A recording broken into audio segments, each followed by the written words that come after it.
Today, we're going to unpack the epic three-decade story of modern globalization. I mean, it's a heck of a story. It's got everything. An explosive beginning right after the Cold War, a painful reckoning, and now a total reinvention of the world economy. So where do we even begin? You know, when you hear this quote, it sounds like it could have been written yesterday, right? It's basically a description of an Amazon Prime paradise. But the crazy part is, the famous economist John Maynard Keynes was writing about the world way back in 1914. He was describing a previous golden age of global connection, an age that, well, ended abruptly and very, very violently. That's a powerful idea to keep in the back of your mind as we go through this. Okay, so let's set the scene. It's the 1990s. The Berlin Wall is rubble, and this incredible wave of optimism is just washing over the entire globe.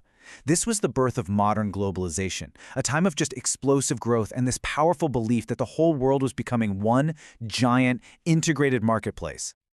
To really get a feel for the sheer speed of this change, just look at this number. Back in the late 1980s, this was how much currency was traded every single day, $190 billion. Now that sounds like a huge number, for sure, but trust me, it was just the warm-up act. Because by 1995, just a few years later, that daily number had absolutely skyrocketed to $1.2 trillion. Yeah, trillion with a T. Money was just flying across borders at a speed nobody had ever seen before. It really felt like there were no limits to this new, connected world. So you have to ask, what was the big idea driving all this? Well, the intellectual engine behind it all was this deceptively simple theory from way back in the 19th century called comparative advantage. The core idea isn't that you have to be the absolute best at making something. It's simpler. It's that everyone wins if each country just focuses on what it's relatively good at. You play to your strengths. Okay, so let's make this super clear. Check out this table. You've got West and East. Now, West is actually better at making both computers and bicycles. So you might think, well, West should just do everything, right? But look closer. West's real superpower is making computers. East, on the other hand, is relatively better at making bicycles. So if West goes all in on computers and East focuses on bikes, and then they trade, the total amount of everything goes up. The pie gets bigger for everyone. That was the promise. Trade wasn't a zero-sum game. But, okay, let's pump the brakes for a second. Here's a little reality check. Even back then, at the absolute peak of all this optimism, the idea of a perfectly flat world wasn't quite true. Turns out most investment was still being financed at home. Money wasn't flowing quite as freely as you'd think from the headlines. It was a little hint that maybe the foundations of this new world weren't as solid as they looked. And those little cracks, well, they were about to turn into massive fault lines. This brings us to Act 2, the reckoning.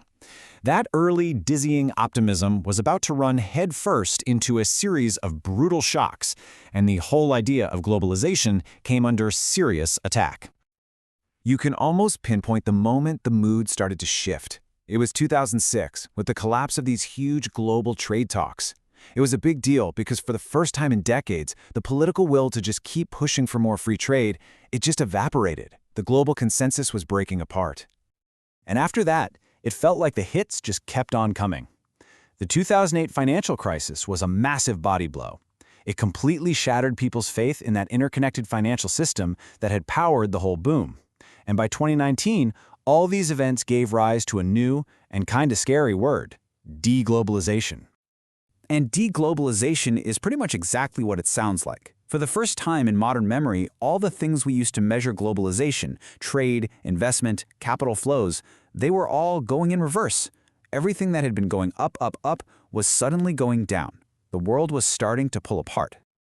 And of course, these economic problems didn't just stay on spreadsheets. They fueled a powerful political backlash. People who felt totally left behind by all these rapid changes started to get very, very loud. And this wasn't just happening in one or two countries. This anger was global.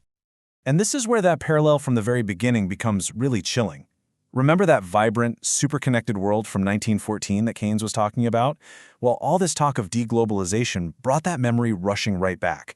That world, It ended in war. The first great age of globalization didn't just fade away, it was destroyed. And all of a sudden, the idea that our own era of connection could go into a dangerous reverse, well, that started to seem terrifyingly real. And listen, this backlash wasn't just a Western story, not by a long shot. This quote from an unemployed worker in China just shows that the same fears were being felt all over the planet. This is a guy who helped power China's incredible rise, but then as jobs started moving on to even cheaper countries, he got left behind. That anxiety was a truly global thing. So where does all that leave us? Well, it brings us to Act 3, to the new reality that we are living in right now. See, globalization didn't die. It just transformed. It became something slower, more cautious, and way more complicated. Welcome to the age of slowbalization. So what on earth is slowbalization? Basically, it's the idea that the explosive growth period is over. Trade and investment, they aren't expanding faster than the global economy anymore. So the world's still connected, definitely, but the pace has slowed to a crawl.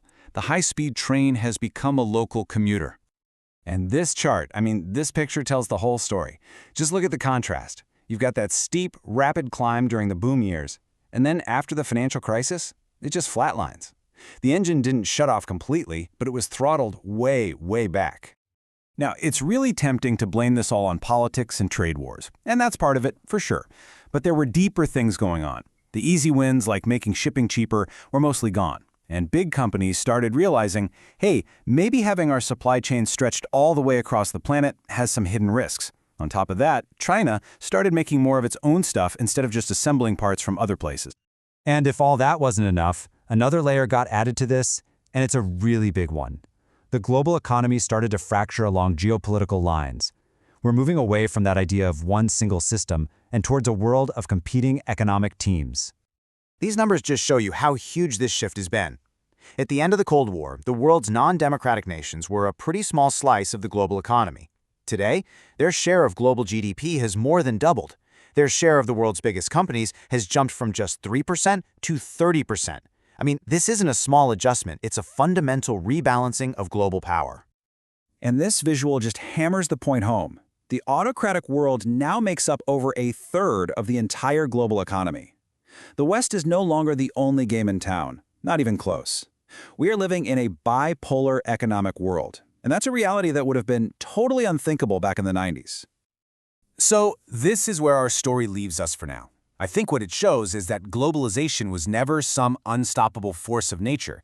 It was always a man-made system, a fragile one that's constantly being reshaped. We started with that parallel to the first Golden Age, an interconnected world that ended in the catastrophe of World War I. And today, we find ourselves in another era where the global system is fracturing into rival camps. It leaves us with a really unsettling question. As our world divides again, can we avoid repeating the mistakes of the past? Will this time be any different?